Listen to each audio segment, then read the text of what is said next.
کوئی یوسف سے پوچھے مصطفیٰ کا حسن کیسا تھا. دنیا میں سے کسی کے بنانے سے محفل بڑی نہیں ہوتی، مصطفیٰ کی محفل نسبت مصطفیٰ سے بڑی ہوتی ہے. یہ محفل ایک عظیم کائنات کی عظیم ہستی کے ساتھ منسوب ہے، اور اس محفل میں ذکر مصطفیٰ بھی سنا اور ذکر آل رسول بھی سنا، ذکر امام حسین بھی سنا. عقل یہ سوچ سکتی ہے کہ میلاد سے بڑھ کر خوشی کا کوئی موقع نہیں ہے، اور شہادت امام حسین سے بڑھ کر غم کا کوئی موقع نہیں ہے. یہ کیا ہو گیا ہے؟ تم نے خوشی کی بھی انتہا کو اور غم کی بھی انتہا کو جوڑ کیسے دیا؟ اگر خوشی منا رہے ہو تو پھر کربلا والوں کی داستان غم کس لیے؟ اور اگر داستان غم ہے تو پھر جشن بہاراں کس لیے؟ ذکر میلاد ہے تو کربلا والوں کا تذکرہ کیوں؟ اور اگر کربلا والوں کا تذکرہ ہے تو پھر عید میلاد النبی کا تذکرہ کس لیے؟ بتانا ضروری سمجھتا ہوں مصطفیٰ کا ذکر یہ ذکر میلاد ہے، اور حسین کا ذکر مقصد میلاد ہے. ہم ذکر مصطفیٰ جشن میلاد کے لیے کر رہے ہیں، ذکر مصطفیٰ جشن میلاد کے لیے کر رہے ہیں، اور ذکر حسین مقصد میلاد کے لیے کر رہے ہیں. حسین کے بغیر، کربلا کے بغیر اور شہدائے کربلا کی شہادتوں کے بغیر مقصد میلاد کو پایا ہی نہیں جا سکتا. اگر حضور کے آنے کا مقصد پایا ہے تو پھر کربلا والوں نے پایا ہے. گفتگو چھوٹی رکھیں گے جب تک آپ کی طبیعت مانے. جب آپ چاہیں گے بات کو روک لیں. ٹھیک ہے، جو حضور کی محفل میں آتا ہے وہ جنتی ہوتا ہے. کیسے؟ آقا کی ولادت کی گھڑی ہے، حضرت آدم آئے ہوئے ہیں، ابراہیم آئے ہوئے ہیں، حضرت آسیہ آئی ہیں، حضرت حوا آئی ہیں، حضرت مریم آئی ہیں، ارے حضرت شفا بی بی ہیں، آسمانوں کے مالا اعلیٰ کے فرشتے آئے ہوئے ہیں، جنت کے خلمان آئے ہوئے ہیں، جنت کی حوریں آئی ہوئی ہیں. ارے دیکھو جو بھی آیا ہے مصطفیٰ کے میلاد کے لیے جنت سے آیا ہے. آیا کہاں سے ہے؟ بولو نا. میلاد کی محفل میں جو بھی آیا ہے جنت سے آیا ہے.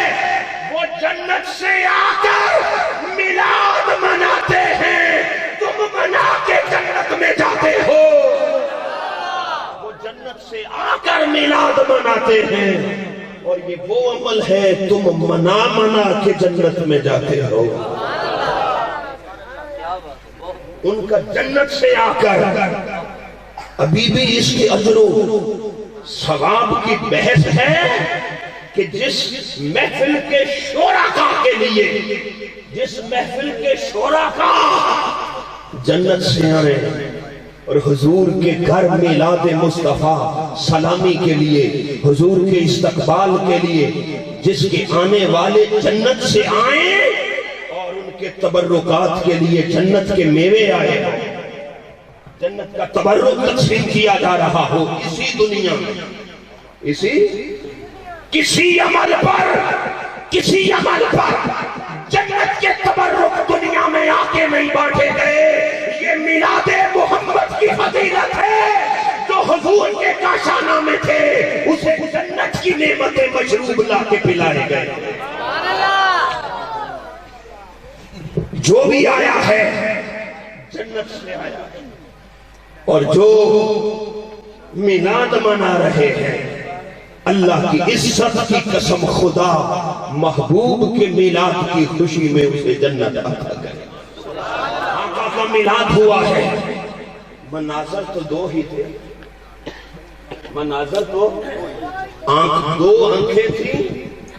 آنکھیں بھی دو ہیں اور حضور کی میلاد کے موقع پر مناظر بھی دو ہیں. توجہ کریں گے. آقا کا میلاد ہو گیا ہے. دونوں آنکھوں سے دیکھو. دو قسم کے مناظر ہیں. ایک منظر یہ ہے حضور کے کاشانہ مبارک سے لے کر بصرہ و شام دمشق تک نور ہی نور ہے. نور ہی نور ہے. کوئی پہاڑ آ جائے, کوئی گلیاں آئیں, بازار آئیں, شہر آئیں, خدا کی قسم آمنہ کے گھر سے لے کے بصرہ و شام تک ہر گلی بازار, ہر کوچہ, ہر شہر بقائے نور بنا. نعرہ تکبیر, نعرہ رسالت, نعرہ حیدری, علماء پاکستان. یہ ایک منظر ہے. اب دوسری آنکھ سے دوسرا منظر بھی دیکھو. حضور کا میلاد ہوا ہے. جہاں مخالفت ہے, جہاں نفرت ہے, جدھر عداوت ہے, سب تاریکی میں ڈوبے پڑے ہیں. گھروں میں زلزلے بپا ہیں, محلات لرز رہے ہیں, محلات لرز رہے ہیں, دراریں پڑ گئی, محلات کے کنگرے چوٹ چوٹ کے نیچے گر گئے اور ان کے عبادت کدے بھی بے نور بے رونق ہو گئے. یہی سب نے سن رکھا ہے, یہی سنا ہے. ہاں, راز کیا تھا؟ جدھر جدھر دین تھا, دین والے تھے, وہ گلیاں بازار شہر نور علا نور ہو کے چمک دمک رہے ہیں. اور جو حضور کی ولادت کے منکر تھے, حضور کے آنے کے مخالف تھے, وہ بے دینی علاقے, ان میں زلزلے بپا ہیں, ان میں دراریں پڑ رہی ہیں, ان کے عبادت کدے بے رونق ہو گئے ہیں, اور ان کے عالی شان چبوترے چوٹ چوٹ کے گر رہے ہیں, اور ان کے عبادت کدے بھی بجھ گئے, آتش پرستی کے مرکز بجھ گئے. جہاں جہاں عبادت کرتے تھے سمم بکمن عمیون, وہاں کوئی شے دکھائی نہیں دے رہی سوائے تاریکی اور خاموشی کے, سوائے تاریکی اور خاموشی کے. حضور کے میلاد کے موقع پر یہ دو ہی منظر تھے. مگر تمہیں مبارک ہو, تم اس محلے میں رہتے ہو جہاں چراغاں ہوتا ہے. تم چراغاں والے ہو, تم روشنی والے ہو. ادھر عبادت کدے نفرتوں میں, مخالفتوں میں, عبادت کدے سنسان ویران تاریخ تھے, ان کی رونق ختم ہو گئی تھی. یہ مسلمان ہی تھے جن کی عبادت کا مرکز جھنڈوں اور روشنیوں سے چمک دمک رہا تھا, چمک دمک رہا تھا. یہ اہل اسلام کا مرکز ہے. اور جن خطوں علاقوں میں جس پٹی پہ اسلام تھا اس کے گلیوں بازار بقائے نور بن گئے ہیں. حضور کے میلاد کے وقت نے ثابت کر دیا اہل حق کا اظہار کیا ہوتا ہے, اہل باطل کا اظہار کیا ہوتا ہے. دونوں مناظر دکھا دیے, محبت والوں دینداروں کا بھی اور مخالفت اور دشمنی والوں کا. ایسا ہی ہے, دو منظر دکھا دیے. یہ دونوں منظر دکھا دیے ہیں، اور اللہ رب العزت نے آقا صلی اللہ علیہ وآلہ وسلم کے میلاد پاک کے لیے جو چراغاں روشنیوں والے، جن کے گلیوں بازار عبادت گدے، مساجد عبادت خانے جو سب نور اور چراغاں سے جگمگانے والے تھے، اللہ رب العزت نے ان لوگوں کو اپنے محبوب کے میلاد کی خوشخبری سنا دی ہے۔ کیا ہے؟ خوشخبری سنا دی۔ حاضرین ذی وقار، ایک شریعت کا مسئلہ سمجھ لیں، نماز بھی ہے، روزہ بھی ہے، حج بھی ہے، زکوٰۃ بھی ہے، کسی عمل کی اہمیت کے ہم منکر نہیں، اپنی جگہ ہر عمل اعلیٰ و افضل ہے، مگر اتنی دیر تک کوئی عمل قبول نہیں ہونا جب تک تم اسے خوشی کے ساتھ نہ کرو۔ میری بات کو سمجھ لیں، جب تک اس عمل کو تم بولے خوشی کے ساتھ نہ کرو، ارے خوشی سے کرو گے، بولے خوشی سے وہ عمل کرو گے تو پھر وہ اللہ کی بارگاہ میں قبول ہو جائے گا۔ اور اگر کسی عمل کے کرنے کے ساتھ رضا نہیں ہے، خوشی نہیں ہے، مسرت نہیں ہے، تو وہ نماز جیسی عبادت بھی رد کر دی۔ مجبوری میں کوئی شے قبول نہیں ہے، خوشی کے ساتھ، اللہ کی رضا کے ساتھ، اور خوشی ہر عمل کی بنیاد ہے، ہر عمل کی بنیاد ہے خوشی و مسرت۔ حضرت علامہ آپ کو اکٹھا کر کے بڑے ولولہ انگیز نعروں سے آپ کو ابھار رہے تھے کہ استقبال کریں تاکہ وہ سمجھے کہ یہ لوگ عشق والے ہیں، اچھا استقبال کریں۔ ایسا بھی تھا حاضرین، استقبال سے ہی پتہ چل جاتا ہے محبت والے کون ہیں۔ پہلے مرحلے پہ ہی پتہ چل جاتا ہے محبت والے کون ہیں۔ کوئی مہمان آئے، آپ اسے لٹکے چہرے کے ساتھ ماتھے پہ بل ڈالے، بڑے دکھ اور بڑی پریشانی کے ساتھ آؤ جی، آ گئے جی، آؤ جی، بیٹھو جی، آنے والا سمجھ جائے گا میرے آنے کی انہیں خوشی نہیں ہے۔ ایسا ہی ہوگا، میرے آنے کی اسے خوشی نہیں ہوئی۔ گھر میں مہمان آتے ہیں نا، خدا کی عزت کی قسم، جتنے مرضی مرکن اعلیٰ سے اعلیٰ کھانے پکا کے ان کے سامنے رکھ دیں، مگر ان کو رسیو کرتے ہوئے خوشی کا اظہار نہ کیا جائے، خوشی کا اظہار نہ کیا جائے، رسیو کرتے ہوئے آپ انہیں گرم جوشی پرتپاک انداز کے ساتھ انہیں ویلکم نہ کریں، چہرے لٹکے ہو، پریشانی ہو، سیدھے منہ بات نہ کریں، اچھے کلمات خوشی کے نہ بولیں۔ ارے خوشی اتنی ضروری ہے، مومن کو دیکھ کے خوش ہو جائیں، خدا تمہیں صدقے کا ثواب۔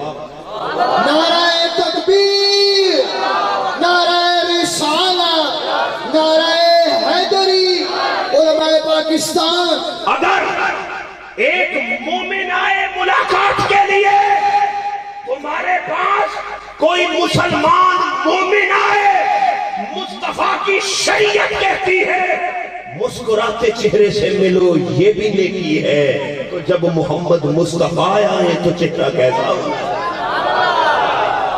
جس نے یہ بتایا ہے کہ مومن کوئی آئے ملاقات کے لیے تمہارے پاس تو چہرے پہ مسکراہٹ رکھنا، چہرہ پر مسرت رکھنا۔